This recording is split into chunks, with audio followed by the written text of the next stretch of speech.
As the next step, I'm going to add the staff service as a Eureka client to the Eureka service registry server. So to do that, I have to add one dependency into the pom.xml of staff service microservice. So let's open our pom.xml file. And similar to what we did for the other microservices, we need to get the Eureka client dependency, and we need to add that into the pom.xml file. Let me find the Eureka client dependency from customer service microservice pom.xml file, and I will copy that and I will paste that in the dependencies section of the staff service microservice.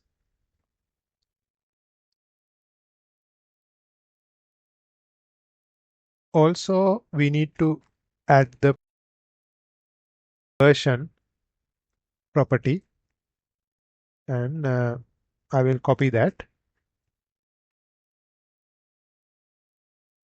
Let me paste it in this properties section.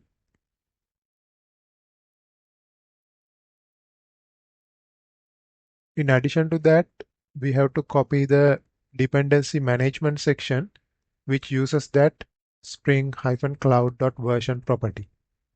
So I'm going to copy that from the customer service pom.xml file and we'll add under the just below the dependencies section of the staff service pom.xml file. After that, I can click the load Maven changes.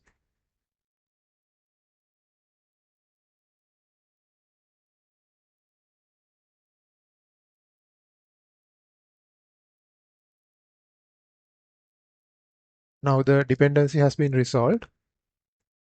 The next step is in the application.properties file of the staff service microservice, we have to give the service registry URL so that client can register in the service registry. Let me go to the application.properties file. Earlier I commented this out when we creating the application.properties file initially. So let me uncomment that, and we have already given the application name as staff-service. So after that, we can first start the service registry.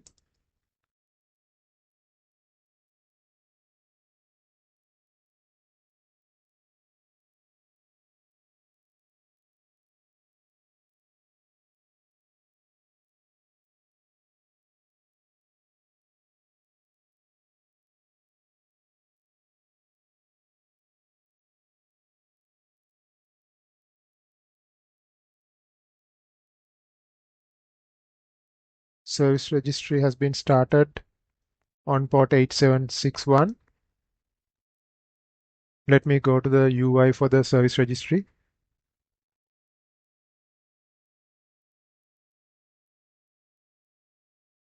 Colon 8761.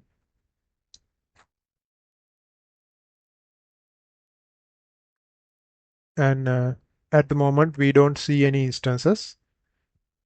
So let me start the service staff service application.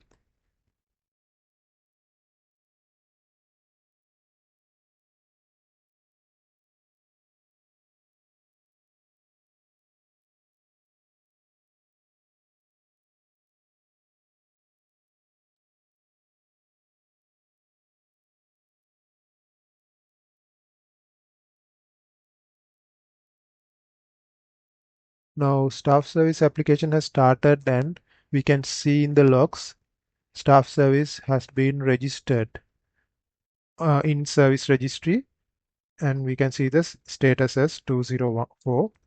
So let's go to the UI of the service registry and refresh. And now we can see staff service application is listed under the instances with the status of up. We have already configured an API gateway in our microservice project. So as the next step, we can go to the application.properties file of our API gateway, and we can add the routes for the staff service microservice and also URI to use the inbuilt load balancer, and also we can configure the destination URL for the endpoints of the staff service. So let's do that as the next step.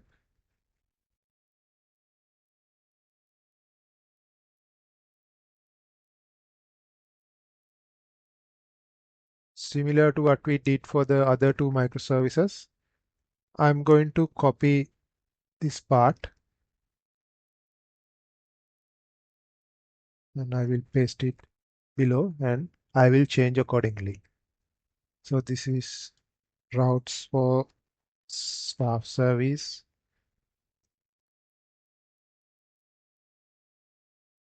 Staff service ID in the Eureka server is staff-service, and it should be spring.cloud.gateway.routes, then to, then .id. So the URI to built-in load balancer of Eureka server, it should be lb:// staff-service, and I will change this to 2, and then to configure the destination URL for the staff service, it should be spring.cloud.gateway.routes tool, and the path is staff-service API, then staff. So this already commented out line, I will also change accordingly. Although it's commented out, for avoid the confusion, I'm going to change that one as well. Okay. So we can now start the API gateway.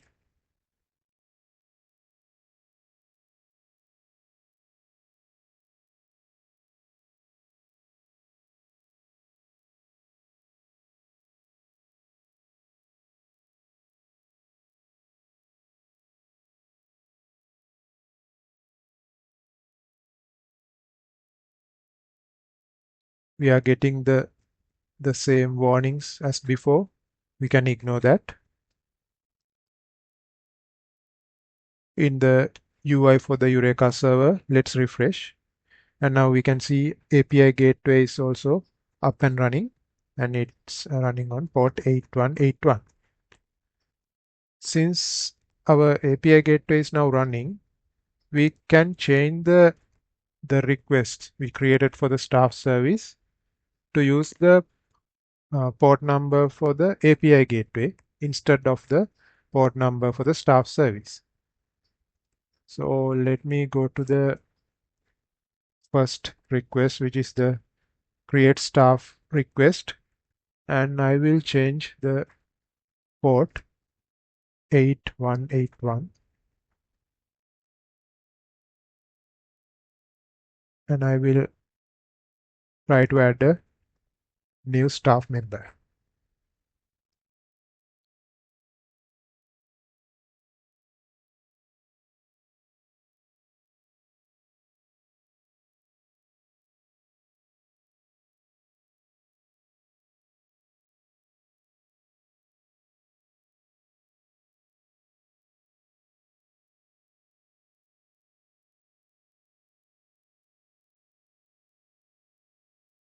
Let's click the send button,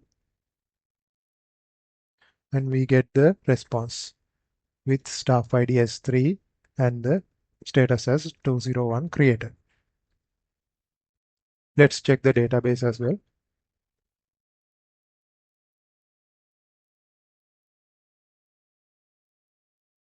Yes, we now see the staff ID with 3 has been added to the staff table.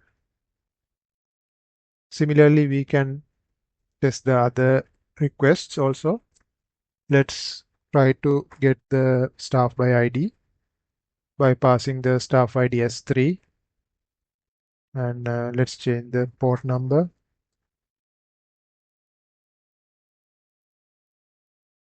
We are getting the response. And now I'm going to call the get all staff endpoint.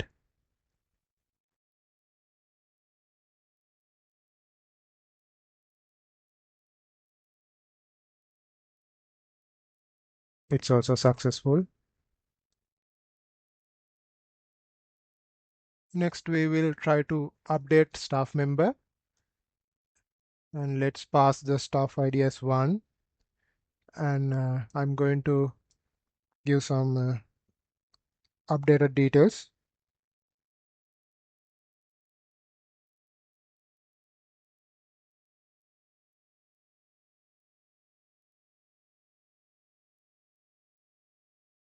And we have changed the port number to 8181. Let's click the send button, and we can see the staff ID with 1 has been updated, and with the status of 200 OK. And let's try the delete staff request as well.